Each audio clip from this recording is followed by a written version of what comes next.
ഇത് മഞ്ഞപ്ര മാസ് മോട്ടോഴ്സിനായിരുന്നു. നമ്മുടെ Honda deo വണ്ടി നമ്മളത് വർക്കിന് കയറ്റിയിട്ടുണ്ട്. അതിൻ്റെ കംപ്ലയിൻറ്റ്സ് പറഞ്ഞു കഴിഞ്ഞാൽ സെൽഫിൻ്റെ കംപ്ലയിൻ്റ് ആയിട്ടാണ് വന്നത്. സെൽഫിൻ്റെ കംപ്ലയിൻറ്റ്, അതുപോലെ കിക്കർ അടിച്ച് കഴിഞ്ഞാൽ കിക്കർ ജാമ്, പിന്നെ എഞ്ചിൻ ഓയിൽ ചെക്ക് ചെയ്തിട്ട് ആവശ്യമായിട്ട് മാറ്റുക. പിന്നെ വണ്ടി ഒന്ന് ഓടിച്ച് നോക്കാനും പറഞ്ഞിട്ടുണ്ടായിരുന്നു. ഒരു ചെറിയൊരു മൈനർ ചെക്കപ്പ് അതിന് വേണ്ടിയിട്ടാണ് വന്നിട്ടുണ്ട്. നമ്മൾ സെൽഫിൻ്റെ കംപ്ലയിൻറ്റ് ചെക്ക് ചെയ്യാൻ വേണ്ടി കയറ്റിയിരുന്നു. അപ്പോൾ സെൽഫിൻ്റെ കംപ്ലയിൻറ്റ് കാണിക്കുന്നത് സെൽഫ് മോട്ടറിൻ്റെ കംപ്ലയിൻ്റാണ് കേട്ടോ. സെൽഫ് മോട്ടർ മാറ്റി കഴിഞ്ഞാലാണ് ആ സെൽഫിൻ്റെ കംപ്ലയിൻറ്റ് മാറുള്ളൂ. മോട്ടറിൻ്റെ കംപ്ലയിൻ്റാണ്. അതുപോലെ സെൽഫ് മോട്ടർ അയച്ച് ചെക്ക് ചെയ്ത് കഴിഞ്ഞപ്പോൾ അതിൻ്റെ ബാറ്ററിയും കൂടി കൂട്ടത്തിൽ ചെക്ക് ചെയ്ത് പോകുന്നുണ്ട്. നമ്മൾ ബാറ്ററി ഇരിക്കുന്നത് 2023 മോഡൽ ആമറോണിൻ്റെ ബാറ്ററിയാണ്. അപ്പോൾ അതിൻ്റെ വോൾട്ടും അതുപോലെ വല്ല കംപ്ലയിൻ്റ് ഉണ്ടോ എന്നൊക്കെ ചെക്ക് ചെയ്ത് പോകുന്നുണ്ട്. അതിൻ്റെ വോൾട്ടൊക്കെ മാക്സിമം കാണിക്കുന്നുണ്ട്. 13.1 വോൾട്ട് കാണിക്കുന്നുണ്ട്. ആ ടെസ്റ്റിലേക്ക് കൊടുക്കുന്നുണ്ട്. വല്ല കംപ്ലയിൻ്റ് ഉണ്ടോ എന്ന് അറിയാൻ വേണ്ടിയിട്ടാണ് കേട്ടോ. ടെസ്റ്റിലേക്ക്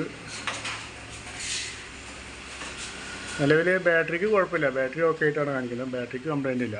സെൽഫിൻ്റെ കംപ്ലയിൻറ്റ് മാറ്റണമെങ്കിൽ സെൽഫ് മോട്ടർ മാറ്റി കഴിഞ്ഞാൽ സെൽഫിൻ്റെ കംപ്ലയിൻറ്റ് മാറും. പിന്നെ അതുപോലെ കിക്കർ ടൈറ്റ് ഉണ്ടാകും. അതിന് വേണ്ടി കിക്കറൊന്ന് ഗ്രീസ് ചെയ്യാൻ വേണ്ടി അയച്ചിട്ടുണ്ട്. ഭാഗം കിക്കറിൻ്റെ ഭാഗം ഒന്ന് അയച്ച് നമുക്ക് ഈ ഒരു കിക്കർ വീലാണ് അയച്ചൊന്ന് ഗ്രീസ് ചെയ്യേണ്ടത്. അതൊന്ന് ഗ്രീസ് ചെയ്ത് റെഡിയാക്കുന്നുണ്ട്. പിന്നെ അതുപോലെ ബെൻഡെക്സ് യൂണിറ്റ് നിലവിൽ വേറെ കുഴപ്പമൊന്നുമില്ല. അതൊക്കെ കറക്റ്റ് വർക്കിംഗ് ആണ്. സെൽഫ് മോട്ടർ വർക്ക് ചെയ്യിപ്പിക്കുന്ന ഒരു യൂണിറ്റാണിത്. പിന്നെ അതുപോലെ എഞ്ചിൻ ഓയിൽ ചെക്ക് ചെയ്യാൻ പറയാമായിരുന്നു. എഞ്ചിൻ ഓയിൽ ചെക്ക് ചെയ്ത് കഴിഞ്ഞപ്പോൾ എഞ്ചിൻ ഓയിൽ നമുക്കത് മാറ്റാറായിരുന്നു. അപ്പോൾ എഞ്ചിൻ ഓയിൽ മാറ്റാൻ വേണ്ടി നമ്മൾ അയച്ചു വെച്ചിട്ടുണ്ട്. എഞ്ചിൻ ഓയിൽ കൂടി മാറ്റുന്നുണ്ട്. കൂടുതൽ നമ്മൾ അതിൻ്റെ ഓയിൽ ബോൾട്ട് അഴിക്കുമ്പോൾ ആ കേസിൽ നിന്ന് ത്രെഡ് പാടിയാണ് അഴിഞ്ഞു പോകേണ്ടത്. നമ്മൾ കഴിഞ്ഞ സർവീസിനൊക്കെ കൂടുതൽ പറഞ്ഞതാണ്. പ്രാവശ്യം ഓയിൽ അഴിക്കാൻ വേണ്ടി അയച്ചു കഴിഞ്ഞപ്പോഴും അതേ ആ ത്രെഡ് തന്നെയാണ് അഴിഞ്ഞു പോന്നിരിക്കുന്നത്. അത് കേസിൽ നിന്ന് ഡയറക്റ്റാണ് അഴിഞ്ഞു പോന്നിരിക്കുന്നത് കേട്ടോ.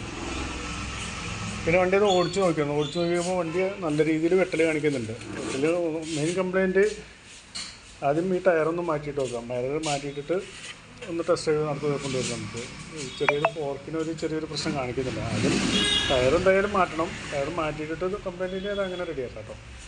അത് ടയർ മാറ്റി കഴിഞ്ഞാലാണ് നമുക്ക് കംപ്ലയിൻറ്റ് അറിയാൻ പറ്റുള്ളൂ. പിന്നെ മിറർ മാറ്റാൻ പറഞ്ഞാൽ, പക്ഷേ മിറർ മാത്രം മാറ്റിയിട്ട് കാര്യമില്ല. മിറർ മാറ്റണമെങ്കിൽ തന്നെ ഈ ഒരു യൂണിറ്റ് മാറണം. അതിൻ്റെ ഇവിടെ ഈ മിററിൻ്റെ ഒരു ഭാഗം ഈ യൂണിറ്റിൽ പൊട്ടിയിരിക്കുകയാണ്, ഈ ബ്രാക്കറ്റിൽ പൊട്ടിയിരിക്കുകയാണ്. ഈ ബ്രാക്കറ്റ് പാടി മാറ്റി കഴിഞ്ഞാലാണ് നമുക്ക് ആ മിറർ മാറ്റാൻ പറ്റുള്ളൂ. ഓക്കെ, അപ്പോൾ ഞാനിപ്പോൾ നിലവിൽ വരുന്ന വർക്കിൻ്റെ ഒരു എസ്റ്റിമേറ്റ് പറയാം. സെൽഫ് മോട്ടർ, എഞ്ചിൻ ഓയിൽ, അതുപോലെ മിററിൻ്റെ യൂണിറ്റ് എല്ലാം നോക്കിയിട്ടൊന്ന് എസ്റ്റിമേറ്റ് പറയാം. നോക്കിയിട്ടൊന്ന് റിപ്ലൈ ചെയ്യണേ.